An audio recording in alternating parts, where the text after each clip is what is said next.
বিক্রমপুর গ্রামের এক চাষির যমজ দুইটি মেয়ে ছিল। তাদের একজনের নাম আয়না আর আরেকজনের নাম ছিল গয়না। তারা দুজনই দেখতে একেবারে একই রকম ছিল, পরিবর্তন ছিল শুধুমাত্র তাদের মনের। মা আয়না, মা গয়না, শোন, তোদের দু বোনের অনেক বড় বাড়ি থেকে বিয়ের প্রস্তাব এসেছে। আমি সব সময় এক বাড়ির দুই ছেলের সাথে তোদের বিয়ে দিতে চাইতাম, যেন তোরা সুখে দুঃখে দু বোন দুজনের পাশে থাকতে পারিস। আর দেখ, বিধাতাও ঠিক আমার মনের আশা পূরণ করতে তেমন এক পরিবার থেকে তোদের জন্য প্রস্তাব পাঠালেন।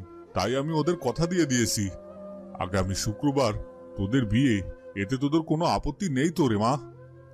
না বাবা, আপত্তি কেন থাকবে? তুমি আমাদের জন্য যেটা করবে নিশ্চয়ই ভেবেচিন্তেই করবে।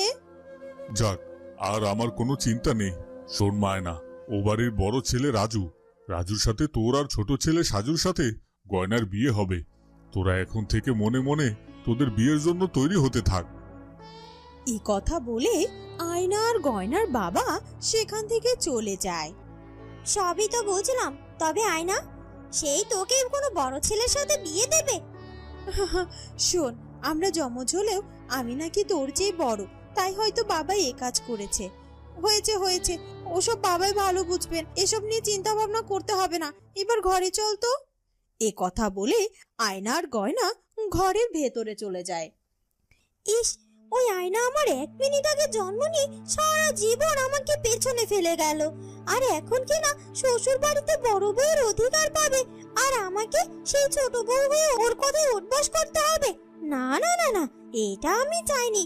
বাবা যে ওর আর আমার বিয়ে এক বাড়িতে দিতে গেল কেন কে জানে। দেখ, আর কিছুই ভালো লাগে না। এরপর গয়নাও ঘরের ভেতরে চলে যায়।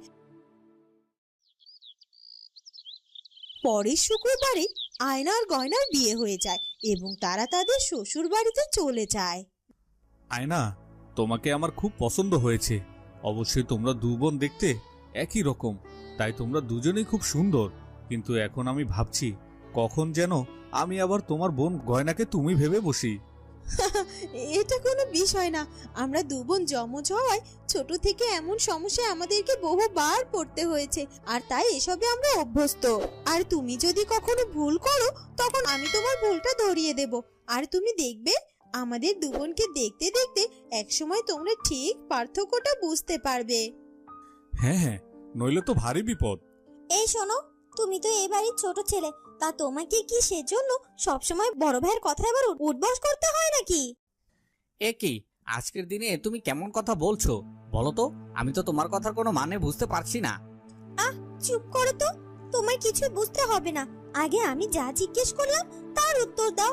ছোট ছেলে বলে কি এ বাড়িতে তোমার মূল্য কম নাকি? শোনো গয়না, আমাদের বাড়িতে এসব কম বেশি মূল্য বলে কিছুই নেই। আমরা সবাই সবাইকে মূল্য দেই, আর আমার বড়দা তো আমায় খুব ভালোবাসেন। তাই আমার বড়দা আমার কিছু বললে তাতে আমার কাছে আশীর্বাদ মনে হয়, এতে ওর কথায় উঠবস মনে করা কিছুই নেই। বুঝেছি বুঝেছি, আমি যা ভেবেছিলাম তবে সেটাই হলো।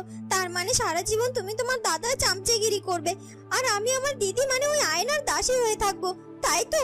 দেখ, আর ভালো লাগে না আর কিছু। এ কথা বলে গয়না গিয়ে শুয়ে পড়ে। কি হলো এটা? এই গয়না মেয়েটা এসব কি বলে গেল? আমি তো কিছুই বুঝলাম না। ধ্যাত, মা আমাকে কার সাথে বিয়ে দিল?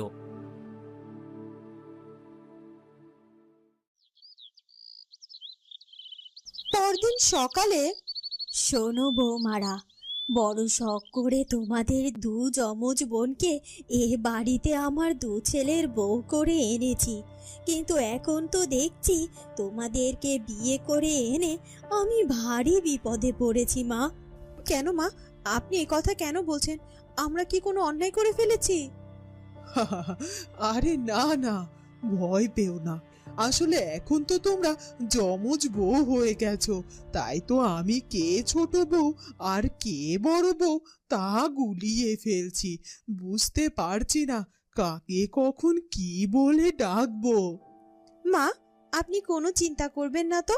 আপনি যখন যাকে ডাকবেন তখন সেই এসে আপনার সামনে হাজির হবে, আর আপনি আস্তে আস্তে নিজেই সব বুঝে যাবেন যে কে বড় বউ আর কে ছোট বউ।